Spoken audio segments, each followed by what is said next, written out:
Bismillahirrahmanirrahim. Assalamualaikum warahmatullahi wabarakatuh. Alhamdulillahi wa kafa. Wassalatu wassalamu ala sayyidina Muhammadinil Mustafa wa ala alihi wa ashabihi ahlidki wal wafa. Segala puji bagi Allah Subhanahu wa ta'ala yang telah memberi kita kesempatan untuk bertemu kembali di channel Rezeki Berlimpah ini. Semoga Allah selalu memberikan kita rezeki yang melimpah, baik itu berupa kesehatan maupun nikmat lainnya. Amin ya mujibas sa'ilin. Tak lupa, marilah kita bersalawat kepada Rasulullah Muhammad sallallahu alaihi wasallam. Semoga dengan salawat kita mendapatkan syafaat beliau di hari akhir. Allahumma salli ala sayyidina Muhammad wa ala ali sayyidina Muhammad.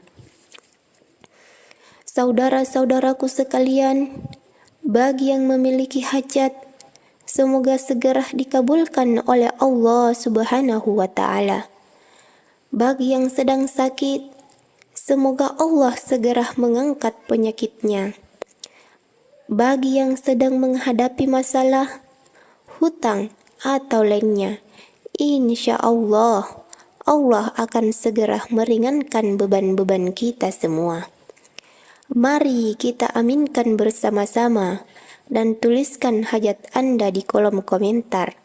Jangan lupa dukung channel ini dengan like, komen, dan subscribe. Para jemaah Rezeki Berlimpah yang dirahmati Allah, banyak yang belum tahu bahwa terdapat beberapa larangan dalam melaksanakan sholat tahajud yang perlu diperhatikan oleh setiap muslim. Larangan ini penting untuk dipahami karena salat tahajud merupakan amalan yang sangat dianjurkan dalam Islam, dan doa yang dipanjatkan dalam tahajud insya Allah akan segera dikabulkan oleh Allah Subhanahu wa ta'ala. Namun ada beberapa kesalahan yang sering kali kita lakukan dalam melaksanakan sholat tahajud yang dapat mempengaruhi niat dan tujuan dari sholat ini. Berikut ini adalah larangan-larangan dalam sholat tahajud yang wajib diketahui oleh semua muslim. Yang pertama, menghususkan sholat tahajud pada satu malam tertentu. Melaksanakan sholat tahajud dapat dilakukan kepada kapan saja di malam hari, tanpa harus menghususkan salah satu malam, seperti malam Jumat. Dalam ajaran Islam, menghususkan satu ibadah pada malam tertentu tanpa dalil yang jelas adalah hal yang dilarang. Rasulullah pernah bersabda, "Janganlah kalian khususkan malam Jumat untuk beribadah melebihi malam-malam lainnya."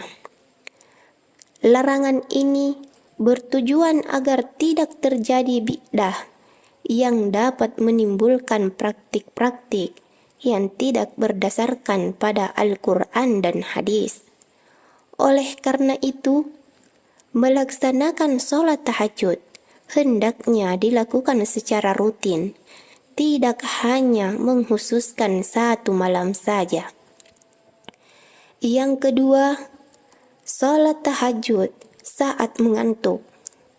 Jika seseorang merasa sangat mengantuk, lebih baik menunda sholat tahajud dan beristirahat terlebih dahulu.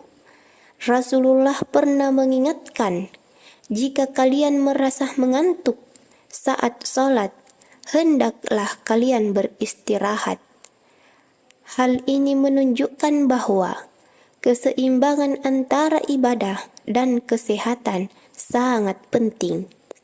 Rasulullah mengajarkan kepada umat Islam untuk menjaga kesehatan fisik dan mental saat melaksanakan ibadah. Ibadah yang dilakukan dengan fisik dan pikiran yang segar akan lebih baik daripada memaksakan diri dalam kondisi lelah. Yang ketiga, melaksanakan sholat tahajud secara berlebihan. Meskipun sholat tahajud adalah amalan yang sangat dianjurkan, melaksanakannya secara berlebihan hingga mengorbankan kesehatan fisik dan mental adalah hal yang tidak dianjurkan. Rasulullah bersabda, "Siapa yang membenci sunnahku, maka dia bukan dari golonganku." Ibadah harus dilakukan dengan moderasi dan keseimbangan, tidak berlebihan hingga mengabaikan kesehatan. Melaksanakan sholat tahajud semalaman setiap hari dapat menimbulkan kelelahan yang berlebihan, sehingga ibadah yang dilakukan pun menjadi kurang efektif. Yang keempat, meninggalkan sholat tahajud setelah terbiasa melaksanakannya. Dalam sebuah riwayat disebutkan bahwa Abdullah bin Amr bin As pernah mengingatkan, ada orang yang sebelumnya rajin melaksanakan sholat malam, namun sekarang ia meninggalkannya. Allah Subhanahu wa Ta'ala sangat menghargai konsistensi dalam beribadah, sehingga meninggalkan ibadah yang sebelumnya sudah menjadi kebiasaan adalah hal yang sebaiknya dihindari. Jika seseorang sudah terbiasa melaksanakan sholat tahajud, hendaknya ia tetap melaksanakannya secara rutin, meskipun hanya dengan beberapa rakaat.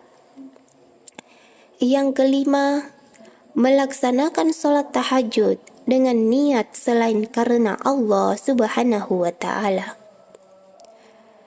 Salat tahajud harus dilakukan dengan niat yang ikhlas, semata-mata untuk Allah Subhanahu wa Ta'ala, bukan karena ingin dipuji oleh orang lain atau ria atau pamer. Adalah salah satu penyakit hati yang dapat merusak keikhlasan dalam beribadah. Rasulullah mengingatkan bahwa ibadah yang dilakukan dengan keikhlasan penuh kepada Allah akan mendatangkan pahala yang besar.